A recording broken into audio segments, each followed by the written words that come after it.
Hello friends, perfection है इसमें आप सभी का स्वागत है। फ्रेंड्स, आज हम लोग एक बहुत ही महत्वपूर्ण टॉपिक जिसका नाम है क्वेश्चन फॉर्मिंग जोन, ये क्वेश्चन फॉर्मिंग जोन के ऊपर बात करेंगे। फ्रेंड्स, सभी लोगों को पता होता है कि एंशिएंट हिस्ट्री से इतने क्वेश्चंस आएंगे, मॉडर्न हिस्ट्री से इतने क्वेश्चन आएंगे, मेडिवल हिस्ट्री से इतने क्वेश्चंस आएंगे, लेकिन ये उन सभी सब्जेक्ट के अंदर कुछ एक स्पेसिफिक टॉपिक्स होते हैं जिन स्पेसिफिक टॉपिक्स से वो क्वेश्चंस पूछने की संभावना अत्यधिक होती है। फ्रेंड्स, यहाँ पर मैं ये बिल्कुल भी नहीं बोल रहा हूँ कि आप सिर्फ और सिर्फ उन्हीं टॉपिक्स को पढ़ें, लेकिन हमारा कंसर्न ये है कि जब भी आप उस बुक्स को पढ़ें, जो भी बुक्स हमने स्टैंडर्ड बुक्स प्रिस्क्राइब किया है उन बुक्स को पढ़ें, तो ये जो स्पेसिफिक टॉपिक्स हैं इनके ऊपर थोड़ा सा फोकस करें। फ्रेंड्स, किसी भी एग्जाम में कॉन्सेप्चुअल और फैक्चुअल दोनों तरीके के क्वेश्चंस पूछते हैं, लेकिन हर एक सब्जेक्ट का अपना एक अलग मैटर होता है, अपना एक अलग तरीका होता है, और हर एक सब सब्जेक्ट का भी एक अलग तरीका होता है। जैसे कि अगर हम लोग एंशिएंट हिस्ट्री की बात करें तो यहाँ पर ज़्यादातर जो क्वेश्चंस पूछे जाते हैं वो फैक्चुअल पूछे जाते हैं। मैं ज़्यादातर बोल रहा हूँ, मैं सारे प्रश्नों की बात नहीं कर रहा हूँ। उसी तरीके से अगर हम लोग मॉडर्न की बात करें तो मॉडर्न में फैक्चुअल और कॉन्सेप्चुअल दोनों ही तरह के प्रश्न पूछे जाते हैं। तो आज का जो टॉपिक है वो यही है कि एंशिएंट हिस्ट्री में, मेडिवल हिस्ट्री में और मॉडर्न हिस्ट्री में कौन कौन से क्वेश्चन फॉर्मिंग जोन है, इसकी चर्चा करना। तो स्टार्ट करते हैं एंशिएंट हिस्ट्री के साथ, ठीक है। तो एंशिएंट हिस्ट्री को ले लेते हैं, प्राचीन इतिहास है ना, और प्राचीन इतिहास के अंदर जो क्वेश्चन फॉर्मिंग जोन है इसको बांटते हैं। तो इसके अंदर कुछ जो क्वेश्चन फॉर्मिंग जोन है, सबसे पहला जो क्वेश्चन फॉर्मिंग जोन है इसका नाम है अवशेष या साक्ष्य, ठीक है। अब देखिए फ्रेंड्स, आपको भी पता होगा कि अवशेष से रिलेटेड और साक्ष्य से रिलेटेड ये प्रश्न बार बार पूछे जाते हैं। आपने बार बार प्रश्नों में देखा होगा, प्रीवियस ईयर क्वेश्चंस के अंदर बार बार इसको देखा होगा कि इससे संबंधित प्रश्न कई बार पूछे गए हैं। तो इस जो अवशेष और साक्ष्य से रिलेटेड जब भी आप पढ़ें कि इन चीज़ों के अवशेष यहाँ पे प्राप्त हुए हैं, तो आप थोड़ा सा अपना फोकस दे दें, उसको अंडरलाइन कर लें और बार बार रिवाइज करें। क्योंकि देखिए, जब आप फर्स्ट टाइम पढ़ते हैं और जब दूसरी बार पढ़ेंगे तो पूरे बुक्स को आप रिवाइज तो करेंगे नहीं, कुछ स्पेसिफिक टॉपिक्स होते हैं जहाँ पर आप रिवाइज करेंगे। तो वो जो स्पेसिफिक टॉपिक्स हैं वो क्या हैं, आप अपन आज उसी की बात करें। तो सबसे पहला जो चीज़ था वो क्या था, अवशेष या साक्ष्य, इसकी बात करते हैं। दूसरा जो इंपॉर्टेंट टॉपिक होता है वो होता है पुस्तकों से रिलेटेड या किताब से रिलेटेड। तो पुस्तक से रिलेटेड भी कई सारे प्रश्न पूछे जाने की संभावना होती है। तो अब ये पुस्तक में कैसे कैसे प्रश्न पूछे जाते हैं, तो सबसे पहला प्रश्न जो पुस्तकों से संबंधित पूछे जाते हैं वो ये होता है कि इस पुस्तक को लिखी किसने है, और दूसरा जो टॉपिक होता है वो ये होता है कि इस पुस्तक का विषय क्या है, ठीक है। दो बातें यहाँ पर देख लेते हैं। पहला तो इसके राइटर कौन है, इस पुस्तक की रचना किसने की है, लिखा किसने है, और दूसरा बात इसका जो संबंध है, विषय है, वो विषय क्या है, ठीक है। आपने कई सारे ऐसे प्रश्न देखे होंगे जो कि पुस्तकों के विषय से संबंधित पूछे गए हैं। मैंने ये जो भी आपको अभी बता रहा हूँ ये प्रीवियस ईयर क्वेश्चंस के अकॉर्डिंग हमने जो एनालिसिस किया है उस एनालिसिस का ही एक भाग है, ठीक है। तो दो बातें हो गई। तीसरी बात जो होती है वो ये होता है कि उस समय प्रचलन किस चीज़ का था, ठीक है। जैसे कि एक क्वेश्चन पूछते हैं, आपने सिंधु घाटी सभ्यता के अंदर बार बार देखा होगा कि घोड़ा का प्रचलन था, शो का प्रचलन था या नहीं था, स्वर्ण मुद्राओं का प्रचलन था कि नहीं था, कांस्य मुद्राओं का प्रचलन था कि नहीं था।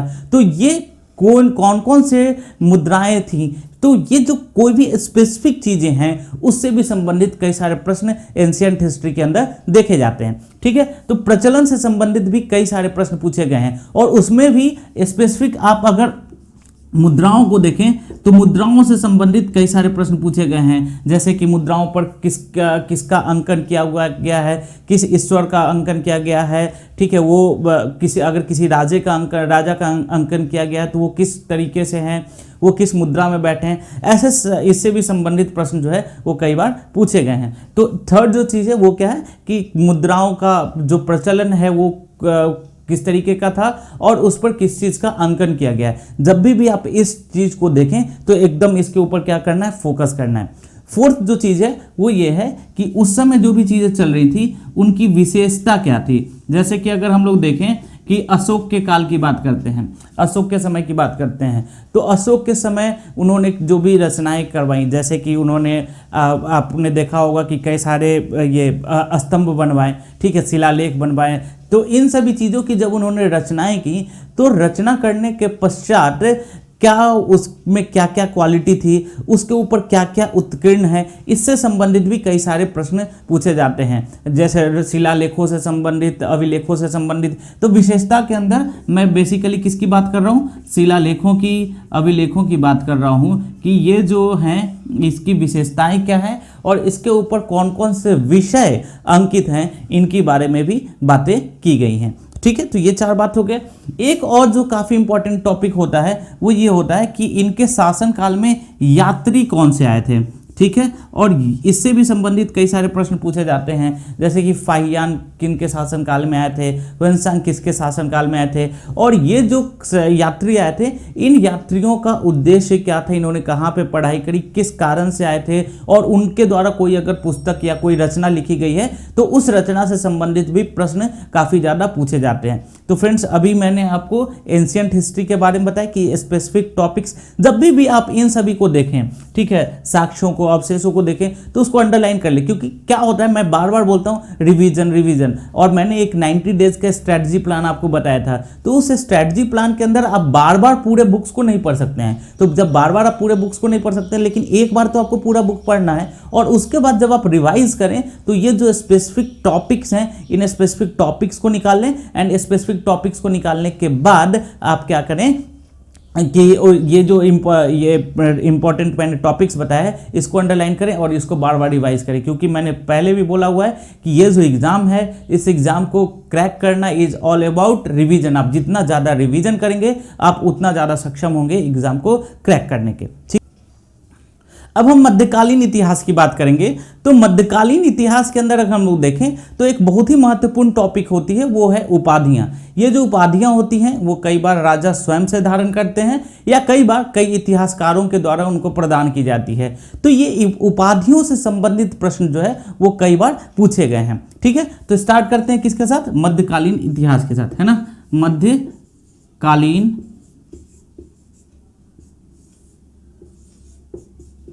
इतिहास। तो मध्यकालीन इतिहास के अंदर जो सबसे पहला इंपॉर्टेंट टॉपिक है वो क्या है, उपाधियों से संबंधित। इससे संबंधित कई सारे प्रश्न पूछे गए हैं और लगातार पूछे जाते हैं। तो कहीं भी आप अगर उपाधि देखें तो उसकी जरूर आपको क्या कर लेना चाहिए, उसको याद कर लेना चाहिए, अंडरलाइन कर लेना चाहिए। दूसरी बात, यहाँ पर आपने देखा होगा कि कई सारे इंपॉर्टेंट टर्म्स हैं, जैसे कि कर का अलग नाम दिया जाता था, ठीक है, जजिया कर का आपने नाम सुना होगा, या फिर कई सारे जो मंत्रालय थे उन मंत्रालयों के अलग अलग नाम दिए गए थे। तो उनकी एक लिस्ट तैयार कर लीजिए और उन लिस्टों को लगातार आप बार बार रिवाइज करते जाइए। मैं ये वो टॉपिक्स बता रहा हूँ कि किताब पढ़ने के बाद आपको इन टॉपिक्स के ऊपर फोकस रहना चाहिए और आपके नोट्स में, एक शॉर्ट नोट्स में ये सारी चीज़ें प्रिपेयर रहनी चाहिए। एग्जाम के टाइम आप जाएं और उनको देख कर जाएं। तो दूसरा जो था वो मैंने क्या बताया, एक पहला तो उपाधि हो गया, और दूसरा मैंने क्या बोला कि जो भी मंत्रालय था उन मंत्रालय के नाम या इंपॉर्टेंट टर्म्स जिसको बोलते हैं, है ना, मंत्रालय के नाम या फिर कर के नाम या इंपॉर्टेंट जो टर्म्स होते हैं वो टर्म से रिलेटेड भी प्रश्न कई बार पूछे जाते हैं मध्यकालीन इतिहास के अंदर। थर्ड जो चीज़ है वो ये है कि विभिन्न संप्रदायों का, एक भक्ति आंदोलन से संबंधित भी प्रश्न पूछे जाते हैं, और भक्ति आंदोलन के अंदर भी विभिन्न संप्रदायों का गठन हुआ था, तो विभिन्न संप्रदायों से संबंधित प्रश्न भी कई बार पूछे जाते हैं। तो थर्ड जो टॉपिक होगा वो क्या होगा, संप्रदाय से संबंधित होगा। तो आपने स्वारवर्दी संप्रदाय का नाम सुना होगा। तो संप्रदाय से संबंधित जो प्रश्न है वो भी कई बार पूछे जाते हैं, तो इसको भी आपको बहुत अच्छे से क्या करना चाहिए, तैयार करना चाहिए। ठीक है, इसके अलावा विशेषताएं भी कई सारी हैं, ठीक है, कि ये जो मुगल था, मुगल्स थे, उनके क्या क्या विशेषताएं थी, इससे संबंधित प्रश्न भी पूछे जाते हैं। तो ये थोड़ा सा कॉन्सेप्चुअल होता है। तो नेक्स्ट जो चीज़ है वो क्या है, विशेषताएं। तो विशेषताओं से संबंधित प्रश्न पूछे जाते हैं, आपको ये भी ध्यान रखना चाहिए। तो ये जो 4-5 टॉपिक्स हैं, और इसके अलावा ये भी है कि एक कथन होता है कि इसके बारे में इसने कहा, कि जैसे कि आपने सुना होगा कि पागल राजा किसी को कहा गया, या इस प्रकार से किसी के बारे में कुछ कथन कहा गया है। तो एक और जो टॉपिक आपको ध्यान कर लेना चाहिए था वो है कथन। तो ये अगर 4-5 टॉपिक आप किसी से संबंधित कुछ देखें तो उसको डेफिनेटली रूप से मार्क कर लीजिए और बार बार इनको रिवाइज करते जाइए। नेक्स्ट टाइम जब आप पढ़ें तो इसको रिवाइज करना बिल्कुल भी ना भूलें, ठीक है। तो ये था हमारा मध्यकालीन इतिहास से संबंधित इंपॉर्टेंट टॉपिक्स। अब जो सबसे महत्वपूर्ण टॉपिक है, इस टॉपिक का नाम है आधुनिक भारत का इतिहास। और ये जो आधुनिक भारत का इतिहास है, ये इतना महत्वपूर्ण है कि क्योंकि सबसे ज़्यादा प्रश्न जो पूछे जाते हैं वो आधुनिक भारत के इतिहास से ही संबंधित प्रश्न पूछे जाते हैं। तो अब हम लोग स्टार्ट करते हैं आधुनिक भारत का इतिहास। तो मॉडर्न हिस्ट्री के अंदर अगर हम लोग देखें तो 2 विषयों से संबंधित प्रश्न काफी ज्यादा पूछे जाते हैं, या 2 प्रकार के प्रश्न हम कह सकते हैं। और ये जो 2 प्रकार हैं, एक को कहा जाता है कॉन्सेप्चुअल संकल्पनात्मक और दूसरे को कहा जाता है फैक्चुअल यानी कि तथ्यात्मक। तो हम लोग इसको 2 कैटेगरी में बांटते हैं, पहला कॉन्सेप्चुअल और दूसरा फैक्चुअल।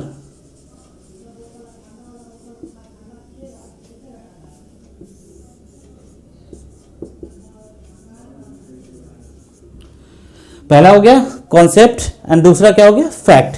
अब कॉन्सेप्ट के अंदर क्या है, कैसे कैसे प्रश्न पूछे जाते हैं। तो कॉन्सेप्ट के अंदर पहला जो प्रश्न होता है वो कारण जो है ना, किसी भी विद्रोह का कारण क्या था। आप जैसे देखिए, अगर आप 64th बीपीएससी की बात करें तो आप देखेंगे कि कारण से संबंधित 3 प्रश्न पूछे गए हैं, ठीक है। जैसे कि एक पूछा था नील विद्रोह का कारण क्या था, एक जो प्रश्न पूछा था कि सिपाहियों के ईस्ट इंडिया कंपनी के सिपाहियों के विद्रोही होने का कारण क्या था, ठीक है। या एक क्वेश्चन पूछा था आपको कि वो जो दक्कन विद्रोह हुआ था, है ना, इसका तात्कालिक कारण क्या था, ठीक है। तो दक्कन का जो दंगा हुआ था उसका तात्कालिक कारण क्या था। तो इसमें भी अगर कारण भी देखता है तो कारण में भी 2 तरीके के कारण पूछे जाते हैं। एक जो होता है वो होता है तात्कालिक कारण, एक जो होता है वो क्या होता है तात्कालिक कारण, और दूसरा जो होता है वो मुख्य कारण। तो कारण अगर आपने हर एक विद्रोह का देख लिया है तो इसमें तो डेफिनेटली एक प्रश्न पूछे ही जाते हैं, ठीक है। तो कारण को काफी इंपॉर्टेंट है, इसको ध्यान रखना चाहिए, इसको समझ के रखना चाहिए। इससे संबंधित कई सारे प्रश्न पूछे जाने की संभावना अत्यधिक रहती है। कारण के बाद दूसरा जो होता है वो होता है उद्देश्य, ठीक है। कि कारण तो था ही, लेकिन उसके कभी कभी ऐसे भी विद्रोह होते हैं जिनका कुछ उद्देश्य होता है, वो इस उद्देश्य की पूर्ति के लिए वो विद्रोह करते हैं, ठीक है। तो इन दोनों से संबंधित प्रश्न भी कई ज्यादा पूछे जाते हैं। पहला कौन सा, कारण हो गया, और दूसरा कौन सा हो गया, विद्रोह का उद्देश्य हो गया। तो ये जितने भी विद्रोह हैं, ठीक है, या तो धार्मिक सुधार आंदोलन हुए तो उनके उद्देश्य। अब देखिए, धार्मिक सुधार आंदोलन को पूरे तरीके से पढ़ रहे हैं, पढ़िए, बहुत अच्छी बात है, पहली बार पढ़िए, लेकिन उनके जो उद्देश्य हैं उसको अंडरलाइन कर लीजिए और नेक्स्ट टाइम जब आप रिवाइज कीजिए तो उस पर आपका फोकस जो होना चाहिए वो क्या होना चाहिए, ज्यादा होना चाहिए। उद्देश्य क्या थे, जैसे कि उन्होंने जो ईश्वर चंद्र विद्यासागर ने जो भी आंदोलन चलाया, जो भी धार्मिक सुधार आंदोलन चलाया, उसका उद्देश्य क्या था। राजा राम मोहन राय ने चलाया, उसका क्या उद्देश्य था। थियोसॉफिकल सोसाइटी थी, उसका क्या उद्देश्य था। तो उद्देश्य या फिर कोई जो विद्रोह की शुरुआत होती है उसके कारण क्या थे, नील विद्रोह का क्या कारण था, चंपारण का कारण क्या था, इन सभी से संबंधित प्रश्न ज्यादा ही पूछे जाते हैं। तो उद्देश्य आप जब लास्ट टाइम में जाएं तो सभी जितने भी विद्रोह हैं उनके कारण और उनके उद्देश्य, इन दोनों को एक शॉर्ट नोट्स में बना ले, मैक्सिमम से मैक्सिमम 3-4 पेजेस में आएगा। और ये आप रिवाइज करते रहे, लगातार रिवाइज करते रहे,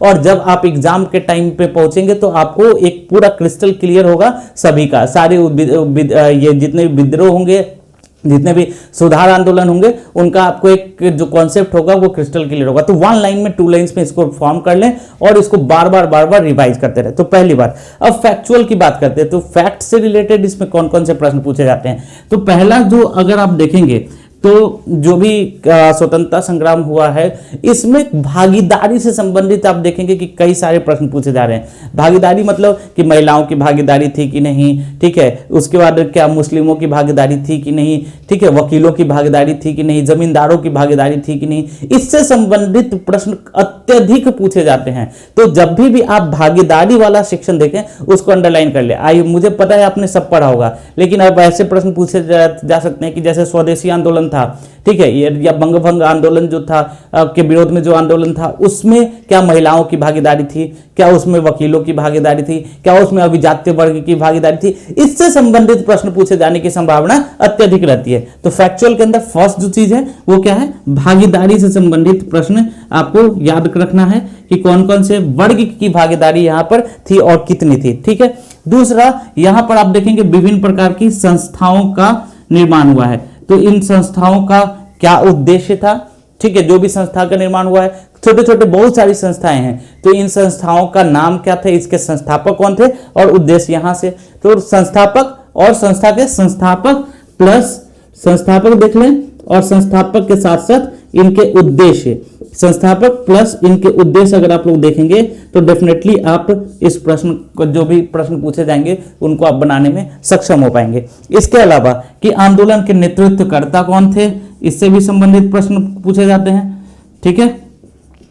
मैं आपको बताऊं, मैं जो भी ये बातें बोल रहा हूं ये प्रीवियस ईयर क्वेश्चंस के अकॉर्डिंग मैंने एक पूरा एक एनालिसिस किया है, काफी टाइम लगा है इसके ऊपर, एंड तब एनालिसिस करने के बाद, क्योंकि ये क्या होता है ना कि जब कोई फर्स्ट टाइमर स्टूडेंट्स होते हैं, जो बिगनर्स होते हैं, उनको तो ये समझ में नहीं आती क्वेश्चन फॉर्मिंग जोन क्या है, कहां से क्वेश्चन बनता है। तो ये पूरे एनालिसिस हमारी टीम की एनालिसिस के ऊपर जो है ना हमने ये पूरा तैयार किया, तब आपको बता रहा हूं। तो एक संबंधित नेतृत्वकर्ता से संबंधित, उसके बाद महत्वपूर्ण संधियां से संबंधित प्रश्न पूछे जाते हैं कि संधि किसके किसके बीच में हुई थी, क्या हुई थी, ठीक है। जैसे कि आप देख सकते हैं कि सहायक संधि हुई थी, तो इससे संबंधित प्रश्न या कई सारे ऐसे प्रश्न जो है पूछे जाते हैं। एक और प्रश्न जो कि फैक्चुअल में वो वायसराय से किसने किसका निर्माण कराया था, इसको एक अलग आप स्पेक्ट्रम के बुक में देखेंगे तो अलग से बना हुआ है, तो उसको बार बार रिवाइज करते जाइए। लास्ट टाइम जाएंगे तो पूरा पढ़ के नहीं जाएंगे, इन्हीं चीज़ों को रिवाइज करते जाएंगे। तो ये एक पूरा फैक्टर आप तैयार करते जाइए कि कहाँ से ये संधियाँ कैसे हुई हैं, क्या क्या हुआ है, ये पूरा आप बनाते जाइए। और इसके अलावा एक और जो चीज़ है वो ये होता है कि कई सारे एक्ट आए हैं, तो उन एक्ट्स के, जैसे मार्लियामेंटो एक्ट है, मॉन्टेग्यू-चेम्सफोर्ड एक्ट है, तो इन सारे एक्ट को एक तरफ से तैयार कर लीजिए। आपको ये ज्योग्राफी के, ये ज्योग्राफी बोल रहा हूँ, पॉलिटी के बुक में लक्ष्मीकांत में बहुत अच्छे तरीके से दिया हुआ है, साथ के साथ स्पेक्ट्रम में भी दिया हुआ है। तो आप इनके शासनकाल में क्या हुआ था, इनके शासनकाल में क्या हुआ था, तो और उसके अलावा शासनकाल के अलावा एक ये कि ये जो एक्ट था, इस एक्ट में क्या बना था, तो एक्ट से संबंधित प्रश्न भी काफी सारा पूछे जाते हैं। तो यहां से ये जो क्वेश्चन फॉर्मिंग जोन है, इसके अलावा पढ़े आप पूरा, मैं ये नहीं बोल रहा हूँ कितना ही पढ़ के जाए, पढ़े आप पूरा, लेकिन इनको ये टॉपिक्स को रिवाइज करें। आई होप आपको हिस्ट्री से संबंधित कई सारी चीजें जो हैं वो क्लियर हो गई होंगी। अगर कोई भी डाउट है तो कमेंट सेक्शन के अंदर कमेंट करके आप हमसे पूछ सकते हैं, ठीक है।